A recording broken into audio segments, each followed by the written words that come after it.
Pointing out very straightly sir. Okay, మీరు TDP జర్నలిస్టా, YCP జర్నలిస్టా? నేను రెండు కాదు, నేను ప్రజల జర్నలిస్టు, ప్రజల శ్రేయస్సు కోరేటువంటి జర్నలిస్టు, ప్రజాస్వామ్యాన్ని కాపాడటం కోసం పనిచేసేటువంటి జర్నలిస్టు, రాజ్యాంగబద్ధంగా రాజ్యాంగ విలువల కోసం నా ప్రయత్నం, నా పోరాటాన్ని కొనసాగించేటువంటి జర్నలిస్టు. నేను జర్నలిస్ట్గానే ఉంటాను. నేను ఇప్పటికీ as a chairman managing director అని కూడా చెప్పుకోను, నేను జర్నలిస్ట్ అనే చెప్పుకుంటా. నాకు గర్వంగా ఉంటుంది, నాకు ప్రైడ్గా ఉంటుంది, పొగరుగా కూడా ఉంటుంది. ఆ పొగరు ఎట్లా ఉండిద్దంటే మంచిగా ఉంటుంది. Yes, I'm journalist. ఇప్పుడు అందరికీ రాదు కదా సాధుజీ, ఎగ్జాక్ట్లీ సార్, చాలామందికి రాదు కదా. భగవంతుడు, ప్రజలు, అభిమానులు, మా మహా కుటుంబం, మా మహా ఫ్యామిలీ, ఎవరైతే మా దగ్గర ఉన్న ఎంప్లాయీస్ అందరూ ఒక దీంతో తీసుకొచ్చారు కాబట్టి నేను ఈరోజు ఈ స్థాయికి వచ్చాను అనుకుంటున్నా. ఇంకా ఎక్కువ సర్వీస్ చేయాలని అనుకుంటున్నా. ఈరోజు స్కూల్స్కి సంబంధించిన ఒక ప్రోగ్రాం పెట్టాం. ఎక్కడో ఒక స్కూల్లో కొంచెం వాళ్ళకి మౌలిక సదుపాయాలు కలన్నారు. వెంటనే నా వంతుగా ₹1,00,000 సహాయం చేశాను. ఎందుకంటే తృప్తి ఉంది. ఆ పిల్లలు చప్పట్ల కొడతాం అంటే కళ్ళమెట్టి నీళ్ళు వస్తున్నాయి. అంటే మన బడి మహాన్యూస్, మన బడికి మహాన్యూస్.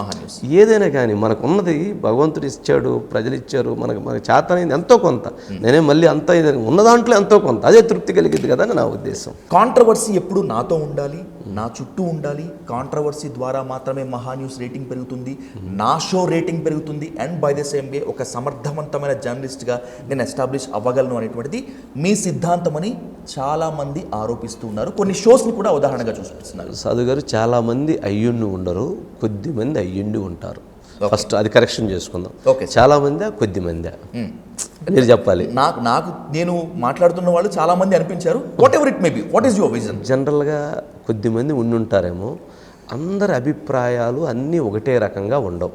ఓకే, అందరి ఆలోచనలు ఒకటే రకంగా ఉండవు. అందరూ ఇలాగే ఉండాలి అని అనుకోవటం పొరపాటు. నా విధానం, నా పందా నాది. నీకు నచ్చలేదనుకో నా పందా, నాకు సంబంధించినటువంటి ఒక విమర్శ చేసే రైట్ ఉంటుంది, లేదా దాని గురించి చెప్పేటువంటి రైట్ ఉంటుంది. అంతేగాని నన్ను తిట్టే రైట్ నాకు లేదు. కొంతమంది ఆ తిట్టే గుణాన్ని ఎంచుకున్నారు. ఎందుకు ఎంచుకున్నారు? అవసరం ఏంటి?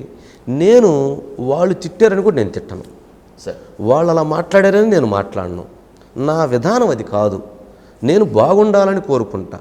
ప్రజలు బాగుండాలి, రాష్ట్రం బాగుండాలి, తెలుగు ప్రజలు బాగుండాలి. నేను ఆ విజన్ నాది, నా గోల్ వేరు. అది ఒక 10 మంది కలిసి వస్తే ఆ గోల్ ఏందో అర్థమైద్ది, ఆ విజన్ ఏందో అర్థమైద్ది. దాన్ని ఛాలెంజ్గా తీసుకొని పనిచేద్దాం, మంచి కోసం పనిచేద్దాం, సమాజం కోసం పనిచేద్దాం. ఊరికి గిల్లి కజ్జాలు, ఇది వాళ్ళు ఇలా ఏంటి? సమాజం ఎంత ఉన్నతి